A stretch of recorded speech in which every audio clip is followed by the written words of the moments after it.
ભાવનગર મહાનગરપાલિકાના ડ્રેનેજ વિભાગ દ્વારા ચોમાસા પૂર્વે દર વર્ષની જેમ આ વર્ષે પણ પ્રી મોન્સૂન કામગીરી હાથ ધરવામાં આવી છે.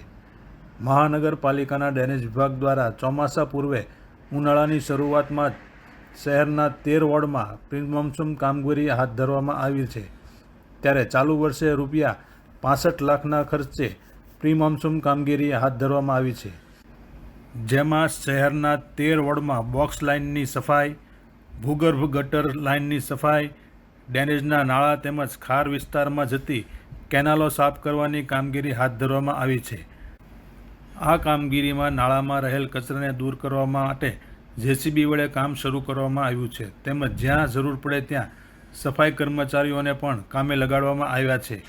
ગત વર્ષની વાત કરીએ તો 1 કરોડ જેટલો ખર્ચ પ્રી મોન્સૂન કામગીરી પાછળ કરવામાં આવ્યો હતો. તેમ છતાં ચોમાસામાં શહેરના અનેક વિસ્તારોમાં પાણી ભરાયા હતા. ત્યારે ચાલુ વર્ષે ડ્રેનેજ વિભાગના અધિકારી NB વઢવાણિયા દ્વારા માસ્ટર પ્લાનિંગ કરીને કામગીરી કરવામાં આવી રહી છે. ત્યારે આશા છે કે ચોમાસામાં શહેરમાં પાણી ભરાવાના પ્રશ્નો દૂર થાય અને ચોમાસામાં લોકોને પડતી મુશ્કેલીઓમાંથી છુટકારો મળે. કુલ ઇલેક્શન વોર્ડ જે આપણા 13 છે, 13 ઇલેક્શન વોર્ડ મુજબના અલગ અલગ કોન્ટ્રાક્ટરોને નિમણૂક આપવામાં આવેલ છે અને એ તમામ કોન્ટ્રાક્ટરો પાસેથી કામ કરાવવાનું અત્યારે શરૂ છે.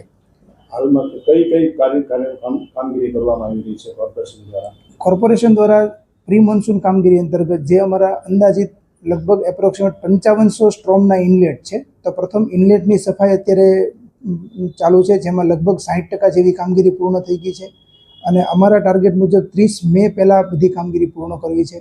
એ પૈકીમાં મેજોરિટી અમારા જે વોટર લોગિંગ એરિયાઓ છે, તો વોટર લોગિંગ એરિયાને અમે આઈડેન્ટિફાઈ કરી લીધા છે. એમાંથી મહદઅંશે અમે જેવા કે 6 જેટલા વોટર લોગિંગ એરિયાનું અમે કાયમી નિરાકરણ પણ કરી આપેલ છે અને અન્યનું આયોજન હાલમાં શરૂ છે. ત્યારબાદ એના જે બોક્સના કલવટ છે, તો બોક્સ કલવટોમાંથી કચરો કાઢવાની કામગીરી પણ શરૂ છે. સ્ટ્રોમની જે બોક્સ ડ્રેન છે એમાંથી ઘણી બધી માત્રામાં અમે કચરો અત્યારે દૂર કરવાની કાર્યવાહી શરૂ છે. આમ એક તબક્કે 13 વોર્ડમાં ખૂબ જ પૂરજોશમાં પ્રી મોન્સૂનની કામગીરી શરૂ છે. કાળિયાબીડની વાત કરીએ તો કાળિયાબીડમાં વિરાણી સર્કલમાં જે ગયા ચોમાસામાં ખૂબ જ પાણી ભરાયેલું હતું, તો ત્યાં અમે એની મહદઅંશે કામગીરી પૂર્ણ કરી દીધી છે અને ત્યાં હવે 99.99% કોઈ પાણી ભરવાનો પ્રશ્ન રહેવો જોઈએ નહીં.